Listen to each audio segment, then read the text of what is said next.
Okay, well, this is an instruction list of how to install your crossbars on a 2022 or 23 Jeep Grand Wagoneer or Wagoneer. I have a Wagoneer, obviously. I have installed one bar up here, as you can see, and I'll kind of walk you through the second one to kind of give you a heads up of some of the small quirks and features that I've noticed with buying the crossbars.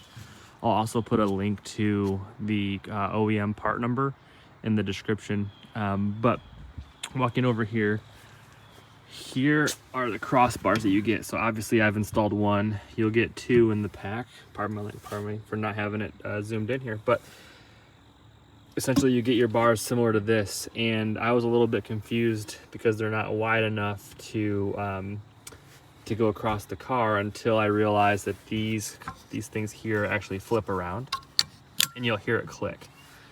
And once you do that on both sides,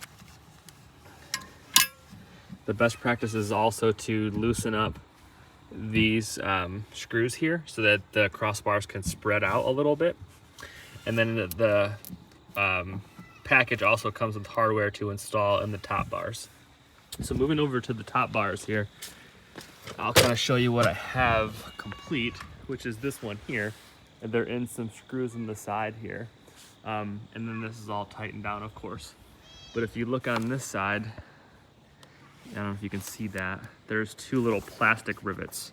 And those rivets actually get screwed off. You don't actually pop them off. So they're kind of like a little pop top. And let me turn the camera. These are the little rivets I was referring to. So you actually turn them to get them popped out, and then you pop them out. And once those are popped out, these will be the holes that you have to screw into. And there's actually 6. So you can screw in at the front, the middle, and the back.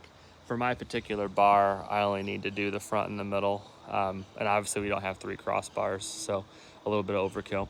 But from a high level, this is how you install the crossbars. And I'll come back in a moment when I get the second one. I was mentioning with the kit.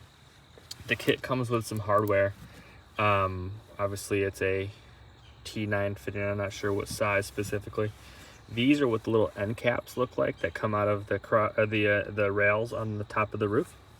Obviously you want to keep those if you decide to put your crossbars away and not use them. But these bolts here you want to loosen up before going to the top of the car. And so I'll try to do it with one hand here the best I can. And you'll loosen it up.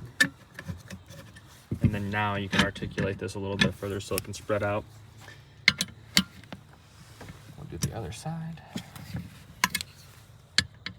Again, doing it with one hand is not that great. Here, got just loosened up. You don't need to go all the way out with it, just enough for it to slide. And we'll grab the bar, and you'll notice actually on the cross member itself, it has a left-hand side and a right-hand side. And so obviously right-hand side is the passenger side, left-hand side is the driver. So we'll bring this up to the front here. And it also has these little arrow indicators that would lead it to be facing the front of the vehicle.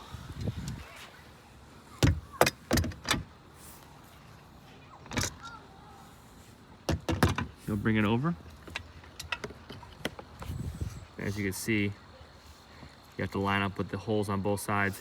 And then you would just simply screw holes in the side rails and be done with it. Very similar to what I have in this one. So if this is helpful to you, thank you so much for watching. Hopefully it did something for you. I don't do YouTube for a living, so please don't feel free to subscribe or anything like that. But a like and a comment would be awesome if you have any other thoughts or feedback. Thanks so much.